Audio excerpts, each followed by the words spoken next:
I think quite obviously our nature is love, so we're more inclined to love each other. That's why we feel good when we do it. I think there are forces at play, systems and evil actors in the world who make it very confusing for us. A lot of us, you know, they kind of separate us. And I think some of those forces are even done on ourselves, self-inflicted. For example, technology. What question I have for you now is, what effect do you think modern society, modern stuff like technology, stuff like ambition and work affect relationships? You know, most of these days you need a two-parent household. You know, you need both mother and whatever, both partners to be working.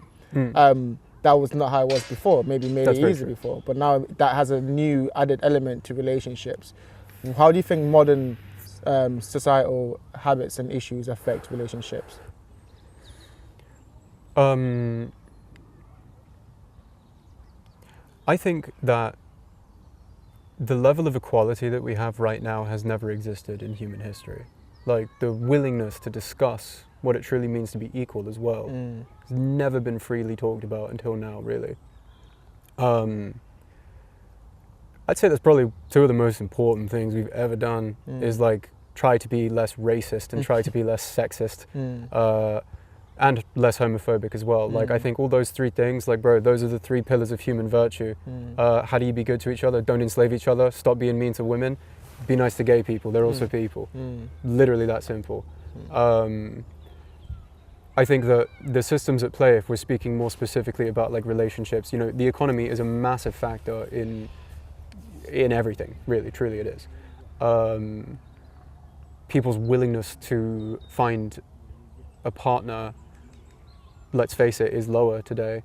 And that's not even just because people don't want a partner, it's because like life is so complicated for people now that like it doesn't, you know, that like we're going through a loneliness epidemic. Like, you know, what the hell? Like, we're surrounded by people, but none of us want to talk to each other anymore. Why? Like, it's very confusing. I think, like you said, the systems and things in a way that causes that. I also think it's almost like we have to jump and then let others see people jump.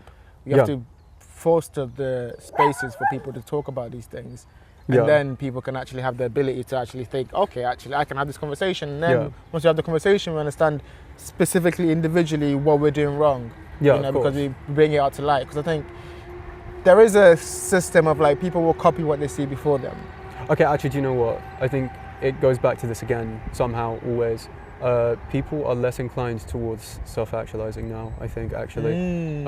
I think like the competition is so fierce and questions of worth are so centered around capital and the capacity to make capital, to have influence, you know, whatever, that people are doing stuff, like so many of us, so many people from vastly different cultures to mine have had basically their entire lives dictated for them. It wasn't really a question of what were you inclined towards, it was more a question of do this, we need money. The same can be said today, it will be said tomorrow.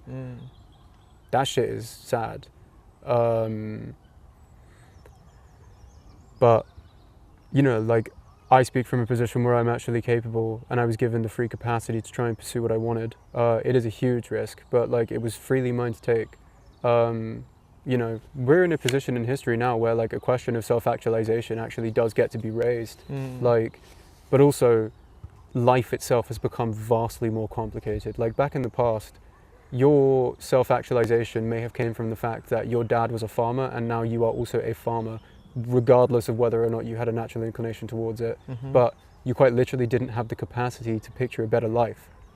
Now, because of the advent of the internet, social media, you know, celebrity culture, all of those things, we're really given, some of us anyway, the freedom to chase these things.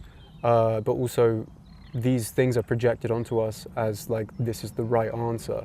Your natural affinity, your capacity to self-actualize is not the priority. And that fundamentally is the problem. That is why people are so alienated from one another. It's why people, like you said, right, who's going to take that first step? Whoever the fuck self-actualizes first, really.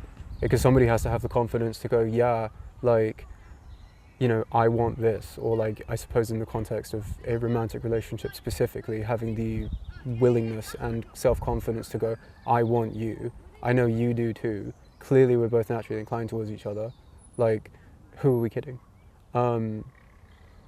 That's beautiful. I think that's the poetic love that But that's also an you search extremely for. idealized perspective on it. I Like, think we're on that everybody's point. situation is unique. On you that know? point, you made that point earlier, and I often think about this. Life is just an idealized version of what you want in your head. Like Yeah, these goals and dreams, even what we talk about, like you can live for what life offers you, yeah, the non-idealized version. But if you go for the idealized version because it's something in your heart, it's something you truly want, and it comes to pass, you know, that's just you manifesting things you care about. The idealized version of love is just you hoping for something more than what society's told you is possible. yeah. It's just you hoping for something more than. It's when it becomes corrupted, when it becomes one-sided, and when it becomes not based on love, but actually based on want and need, is when it becomes a problem. Yeah. But if you just say, I have an idealized version of love, I have a romantic version of love, you know, like I have, and I've said, like, you know, like I really believe in romantic love to its core. I believe in what it offers. I believe in how it changes people, and I want that, and I don't want anything else. You really are a hopeless romantic, I'm a Jeff. poet. What can Yeah. I say? But like that's standing for something, and Yeah. that's actually like No, going bro, for I something that relate. you care about. Yeah, I Because completely relate. otherwise, like you said, you fall into this transactional loop, which I think a lot of people have fallen into, which I think is not all no fault of their own. I think it's them adapting to the environment, Yeah. which I've also done. But Yeah. it's like that doesn't sustain you, and so why would you do that? Yeah. Okay, let's bring this home. Okay. So, what I've often thought about is, I think I'll ask you this question too, is now that we've defined what relationship is, I wanted to think about how it separates from the next level of it, which traditionally is marriage. In this modern day, in this modern era of us living together before we get married, of us kind of like having that kind of shared income, shared household, way before we get married, which was saved for marriage before. Yeah. What does marriage mean nowadays? What does marriage do? What's the difference between relationship and marriage? Well, it's returned to what I think it was always intended to be, ironically, which is symbolic. You know, look, marriage existed before all this bureaucratic shit existed. Like, it's just that now there's all this bureaucratic shit on top of it. But people have really started to question the necessity of marriage, and that's completely fair.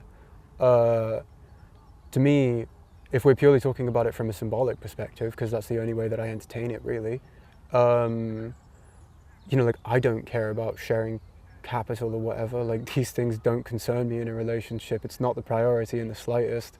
But I guess when it comes to like the marriage side of it, like the symbolism of it, yeah, you know, it kind of goes back to like, well, why did you tell this person that you love them in the first place? Like, you're kind of planting a stick in the ground and going, okay, cool, this is where I want to set some shit up.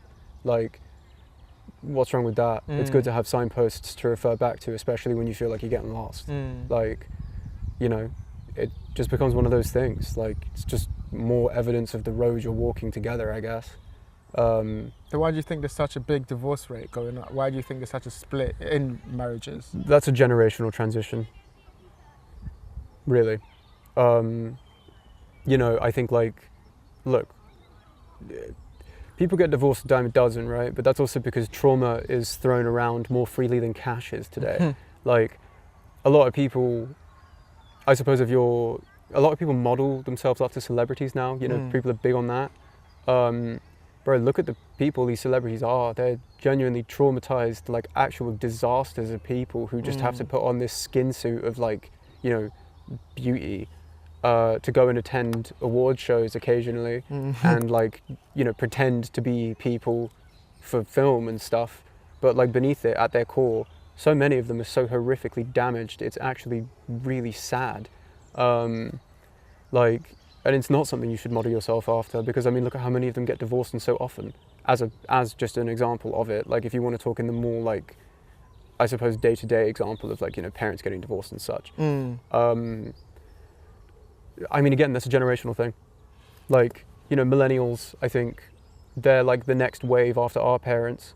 You know, they're in, like, what, their mid-30s, sometimes 40s now, I think. I don't know, whenever that generation started, basically.